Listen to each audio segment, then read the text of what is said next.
हमारे चैनल को सब्सक्राइब करने के लिए सब्सक्राइब के इस बटन को ऐसे दबाएं, फिर नोटिफिकेशन पाने के लिए इस बेल आइकन को ऐसे प्रेस करें और नोटिफिकेशन को ऑन कर लें। धन्यवाद। वेलकम साथियों, एक बार फिर एपिक एजू चैनल पर हम आपका स्वागत करते हैं और उम्मीद करते हैं कि आप और आपका परिवार एकदम स्वस्थ होंगे और मस्त होंगे। तो भाइयों, सीधे मुद्दे की बात पर आते हैं। हरियाणा सरकार सुप्रीम कोर्ट में जा चुकी है और उनकी पहली जो ये कह सकते हैं फाइल है वो हो चुकी है, हियरिंग स्टार्ट हो चुकी है और उस पर जजों ने क्या बोला है और क्या चीजें हुई है और क्या सरकार ने आज सुप्रीम कोर्ट में बोला है, उसकी सारी चीजें हम पॉइंट टू पॉइंट आपको बताने वाले हैं। तो दोस्तों, उसके लिए आपको वीडियो को पूरा देखना है, हर चीज को समझना है, उसके बाद फाइनल जजमेंट पर आपको चलना है। ठीक है, तो वहां तक पहुंचे उससे पहले मेरा आपसे रिक्वेस्ट है कि यदि आप चैनल पर पहली बार आए हो तो प्लीज चैनल को सब्सक्राइब कर लो। सब्सक्राइब करने का जो तरीका है वीडियो के प्रारंभ में मैंने आपको बता दिया है, जो बिल्कुल क्या है फ्री ऑफ कॉस्ट है, जिसके लिए आपको सिंगल पैसा भी नहीं देना है। तो साथियों, हम स्टार्ट करते हैं अपनी आज की वीडियो।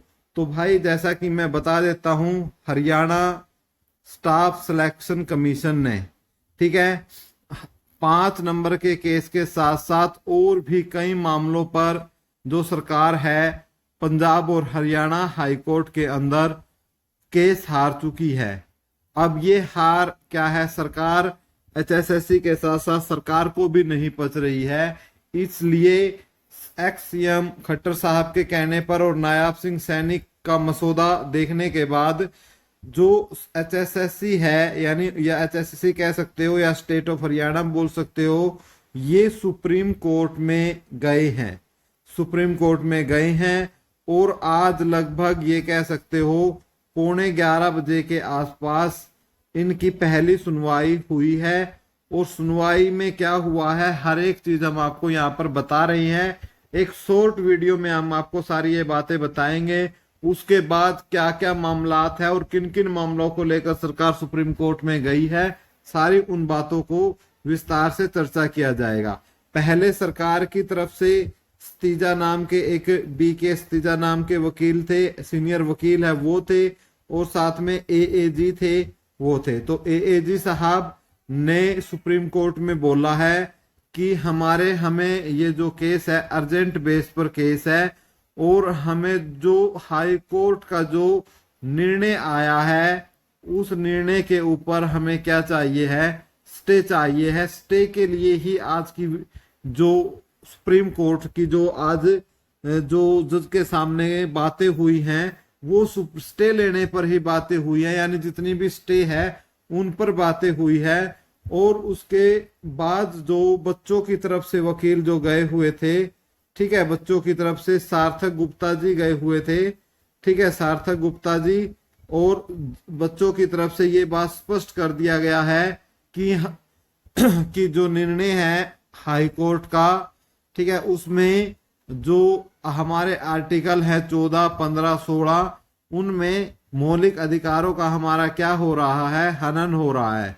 ठीक है, लेकिन AAG साहब की तरफ से ये बोलना था कि कोई किसी को का भी इसके अंदर हनन नहीं हो रहा है और जो ये केस है इसमें हम जो गरीबों को अंत्योदय की भावना से आगे लाने का प्रयास, पहली पंक्ति में लाने का प्रयास सरकार का है और उसी के तहत ये काम किया गया है। उसके बाद इस केस पर ज्यादा सुनवाई नहीं होते हुए जो जज थे दोनों, ठीक है, दोनों जजों ने क्या कर दिया, इसके लिए मंडे की डेट दे दी कि भाई इस पे जो आगे की सुनवाई होगी वो मंडे को होगी, ठीक है, यानी 24 तारीख को होगी। ठीक है, लेकिन उसके बाद जो AAG साहब थे उन्होंने बोला कि भाई हमारे आज कुछ ही केस, यानी 2-3 ही केस जो है हमारे लिस्ट हो पाए हैं और हमारे इस प्रकार के कुल 17 केस हैं जो हमने लिस्ट करवाना है। तो इसलिए हमें अर्जेंट बेस पर इसकी डेट फ्राइडे की डेट दी जाए, फ्राइडे की डेट दी जाए। ठीक है, उसके बाद जज साहब ने ये बोला कि कोई बात नहीं, आपके जितने भी केस होंगे सारे मंडे को लिस्ट कर दिए जाएंगे, जितने भी केस होंगे आपके मंडे को लिस्ट कर दिए जाएंगे, आप मंडे को ही उनको भी लिस्ट करवा लेना। और जो नेक्स्ट डेट है वो मंडे की दे दी गई है। और सभी विद्यार्थियों के लिए, सबके लिए खुशखबरी ये है, इसके अंदर खुशखबरी की यदि हम बात करें बच्चों के लिए खास तौर से, वो ये है कि जो सुप्रीम कोर्ट है, सुप्रीम कोर्ट ने इंटरिम ऑर्डर के तहत, ठीक है, इंटरिम ऑर्डर के तहत सरकार को या एचएसएससी को राहत नहीं दी है, राहत नहीं दी है। और ना ही जो पंजाब और हरियाणा हाई कोर्ट की जजमेंट है उस पर स्टे लगाया है। तो इसलिए सरकार यदि बच्चे अब भी चाहें तो जो टीजीटी वाले बच्चे हैं खास तौर से, ठीक है, जो टीजीटी वाले बच्चे हैं, यदि वो प्रेशराइज करें तो 95 में से जो कट ऑफ है, या 95 में से जो कट ऑफ है आपकी, या फाइनल रिजल्ट भी क्या है सरकार निकाल सकती है यदि हाई कोर्ट का जजमेंट सरकार मान ले तो।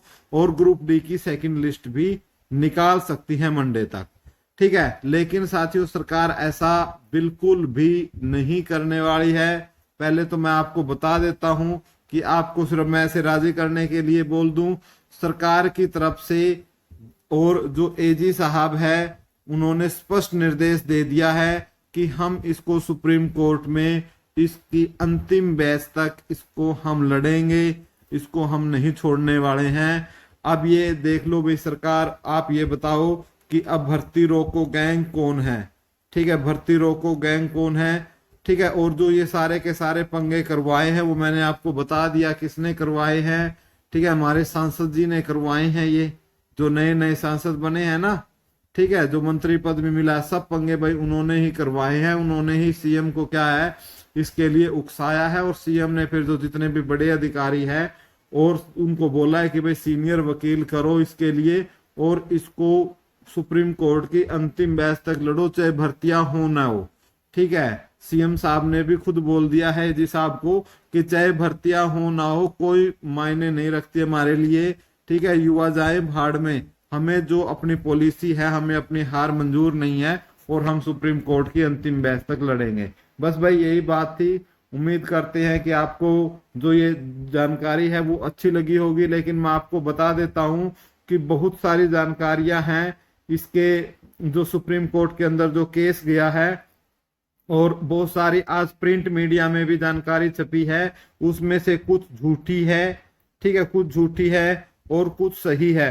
उनका विश्लेषण हम नेक्स्ट वीडियो में करने जा रहे हैं। तब तक मेरा आपसे निवेदन है कि आप चैनल को सब्सक्राइब कर लो और वीडियो को ज़्यादा से ज़्यादा शेयर करने की कोशिश करो ताकि ज़्यादा लोगों तक पहुंचे और हमारी जो बातें हैं वो वायरल हो सके और हमारे रिजल्ट जल्दी निकल सकें। बस दोस्तों धन्यवाद, वीडियो देखने के लिए आपका कोटि कोटि धन्यवाद। Thank you so much.